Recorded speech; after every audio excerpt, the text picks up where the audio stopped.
Welcome to the ninth episode of our show, The Second Sex, where we explore Simone de Beauvoir's groundbreaking work and its lasting impact on feminist thought. It's great to be back. Today, we're diving deep into Chapter 4 of History, specifically pages 133 to 156. Right, this is a really dense section. It is. Okay, let's unpack this. Mm. This section, it really lays the historical groundwork, doesn't it, for her whole argument about how woman came to be seen as the other. Exactly. Yeah, in these pages, Beauvoir meticulously examines the historical roots. She takes us on this journey, from early human societies through ancient Greece, and she even touches upon the French Revolution. And what's fascinating here is how she dissects those initial power dynamics and, well, their really long-lasting consequences. And it's not presented as, like, a straightforward story of just simple oppression right from the very start, is it? That's where it gets really interesting. No, not at all. Beauvoir argues that initially it was a combination of biological realities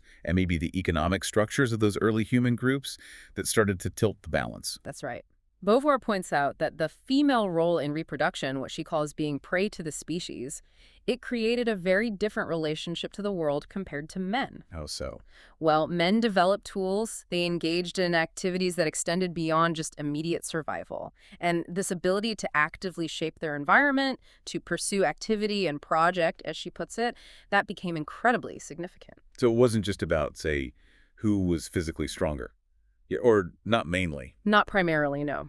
Beauvoir emphasizes humanity's unique capacity for, well, self-awareness, right?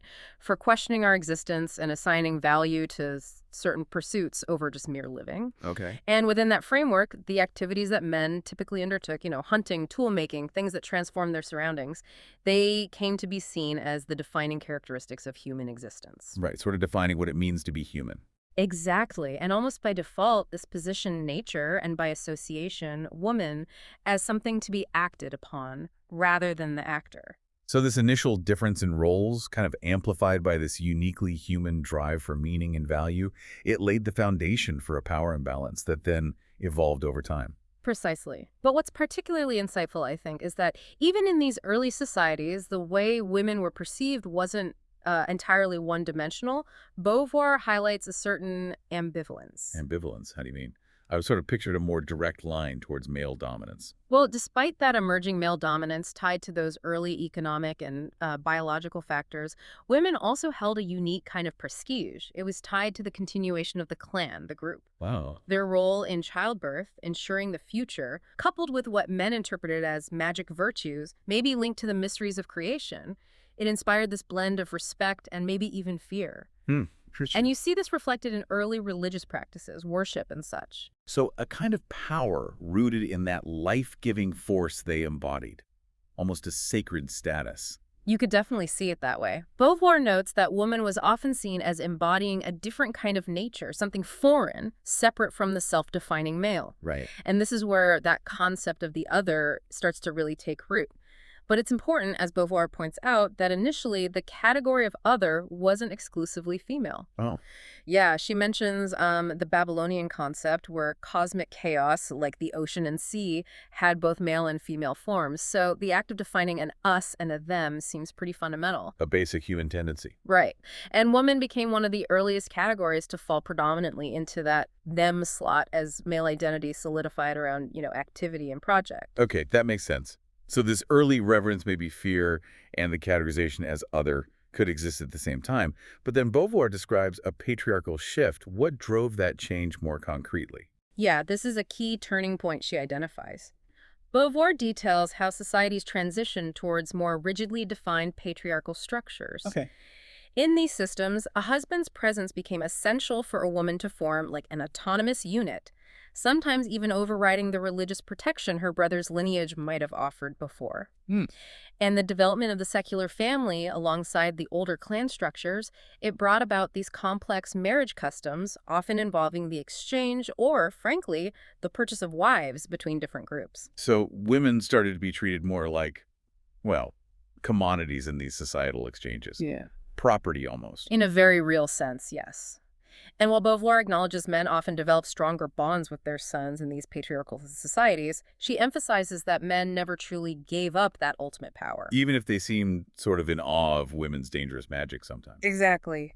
Man, within this evolving system, she says he posits women as essential for lineage, essential for exchange, but this paradoxically reinforces his own sense of primary importance, his own essentiality. Ah, I see. So even when women seem to hold some kind of prestige, it was often defined and controlled by male interpretations from the outside. Precisely. Despite her perceived connection to life force, to fecundity, woman remained fundamentally subordinate, often likened to nature itself, something to be possessed, cultivated, utilized. The prestige they enjoyed was ultimately derived from men's perceptions, the idols they created, not from some inherent power within a truly equal dynamic. And this consolidation of patriarchal power, it led to some really grim realities for women, didn't it? Beauvoir details some quite stark examples. Absolutely. She doesn't shy away from it. She cites practices like widespread female infanticide in some Arab communities, Horrific. and the lower value placed on a woman's life in legal systems, reflected in things like lower blood money if a woman was harmed or killed.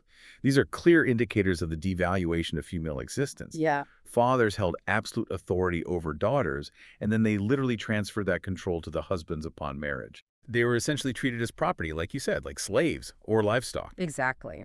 And this commodification, it led directly to practices like polygamy for men ensuring their lineage, access to labor, heirs, while women were subjected to incredibly strict demands for chastity. With severe penalties. Oh, yes. Severe penalties for any perceived infidelity, all to guarantee the legitimacy of heirs for the male line. She even points to the Napoleonic Code much later being lenient towards husbands who committed violence in cases of adultery, which underscores just how deeply ingrained that inequality was. Wow. And Beauvoir argues that this shift to a purely patriarchal system actually curtailed women's freedoms compared to some earlier structures where maybe they had connections to both their birth clan and their marital family, offering potentially more complex social standing. Right. Okay. So turning our attention then to ancient Greece. It sounds like the situation for women didn't exactly improve much there either. No, generally not. In classical Greece, women were largely confined to the Genesae of the women's quarters. And there was significant societal disapproval, just scorn, really, for any female involvement in public life. Pericles' famous statement, the best woman is she of whom men speak the least. That really sums up the prevailing attitude. Basically, be invisible in public. Pretty much. Be neither seen nor heard, ideally. Right. Now, Plato stands out as an exception. He advocated for women's education, even participation in governance in the Republic, but his views were considered, radical. They faced considerable ridicule at the time. He wasn't the norm. Far from it. Aristotle, whose influence was much, much wider, he basically codified the common view, women as inherently inferior beings, deficient even, naturally suited only for domestic duties and obedience to men. He literally argued woman is a kind of deficient man. Wow, deficient. And even within marriage itself, it sounds like there was often a significant emotional or intellectual distance. Yeah, Beauvoir draws on Xenophon's writings to illustrate that. Husbands and wives often lived quite separate lives, with limited shared social or intellectual engagement. The ideal wife, as depicted in works like the Economicus, was primarily just a good household manager. Focused on efficiency. Exactly. But this diminished social standing didn't stop Greek society from also having this strong undercurrent of, misogyny. You see it clearly in the writings of poets like Archilochus, Simonides of Amorgos, Hipponex. They frequently portrayed women as sources of evil, trouble, general misery. Woman is a pain that never goes away. Wasn't that Menander? That's the one. A pretty damning sentiment tells you a lot. It really does. And even the introduction of the dowry system, which you might think would bring some economic leverage or importance to women within marriage. Right. Ironically, it often just led to complaints about women becoming arrogant or demanding because of it, so even attempts to provide some security could be twisted into a negative stereotype. It seems like a no-win situation in many ways. It often was, yeah. Okay, so finally, Beauvoir brings us up to the French Revolution. There were some initial hopes there, right, for greater equality for women, but ultimately they weren't realized. That's a really crucial part of her analysis here.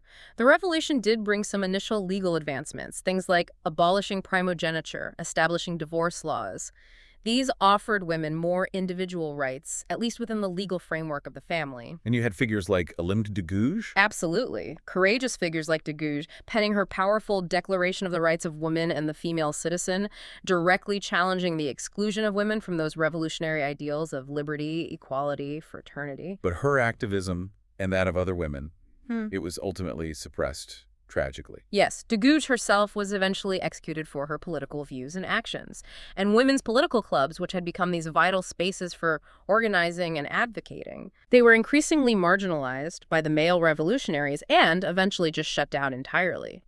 You even had prominent figures of the revolution, like Prosecutor Chaumet, actively reinforcing traditional gender roles, How so? arguing that women's proper place was strictly in the home, explicitly banning their political participation based on supposed natural differences. Nature, he said, dictated their roles. And Beauvoir suggests that the social and economic realities at the time played a big part in this setback for women. Is that right? Absolutely. She argues that bourgeois women, often confined to the domestic sphere, economically dependent, they simply lacked the solidarity and the independent power base needed to effectively challenge that existing patriarchal order.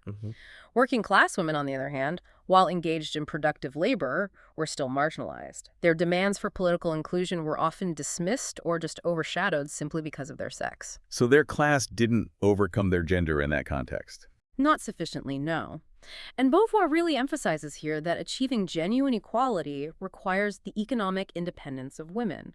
She contrasts the potential of working women, even if unrealized then, with the inherent limitations faced by women in more privileged but ultimately dependent, or parasitic as she calls them, positions. So that brief window of revolutionary possibility, it didn't translate into lasting systemic change for women's status at that time. No, not really.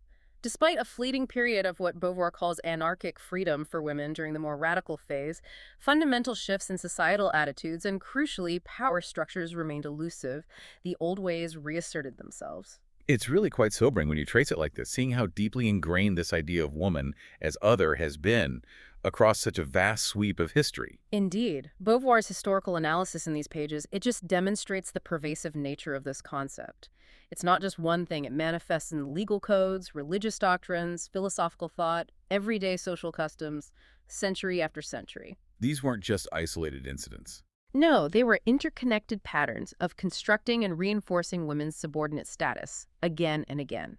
And those brief moments where change seemed possible, like during the French Revolution, they really highlight the enduring strength of these historical forces, the resistance to change. Exactly. What becomes crystal clear is this recurring pattern of men defining women, always in relation to themselves, often through fear or economic necessity or the construction of these really elaborate belief systems designed purely to legitimize their own dominance. It really makes you consider, doesn't it, how many of these historical echoes might still be shaping our contemporary understanding of gender roles, of power dynamics, maybe in ways we don't even consciously recognize. Absolutely. What aspect of this historical deep dive for you struck you as particularly resonant or maybe surprising looking at today's world?